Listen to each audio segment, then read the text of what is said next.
Ikinatuwa ng chairman ng Independent Commission for Infrastructure ang pagbibigay prioridad ng Pangulo sa pagsasabatas ng isang komisyong papalit sa ICI. Nakatutok si Joseph Moro.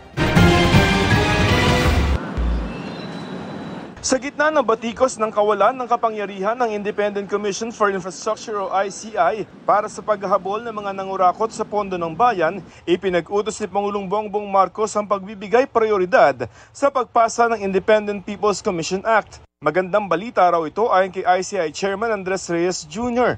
That's good news. Improvement of the former commission. With more powers. Sa mga panukalang batas sa Senado at Kamara, ilan sa mga kapangyarihang ilalagay sa bubuuing komisyon ay ang kapangyarihang mag-contempt o magparusa sa mga hindi susunod sa mga legal na utos. Maghain ng mga reklamo sa mga opisyal at taga-gobyerno na haharang sa investigasyon.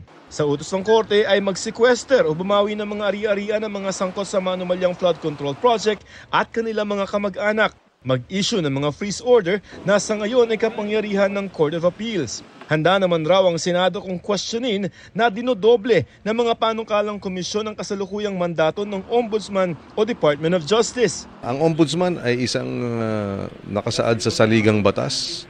Ito naman ay creation of law. So ito ang pagkakaiba nito.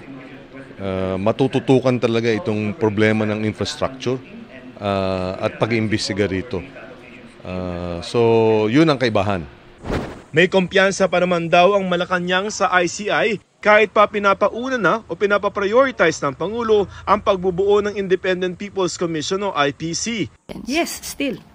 Wala pa naman po yung batas eh. At tiwala po ang Pangulo sa mga ginagawa po ng ICI. Tungkol naman sa pagsuko ni Sara Diskaya at pagkansela ng passport ni dating House Appropriations Committee Saldi Co na umano'y sangkot sa anomalya. We're being blessed by God. Para sa GMA Integrated News, Joseph Morong, Nakatutok 24 Oras.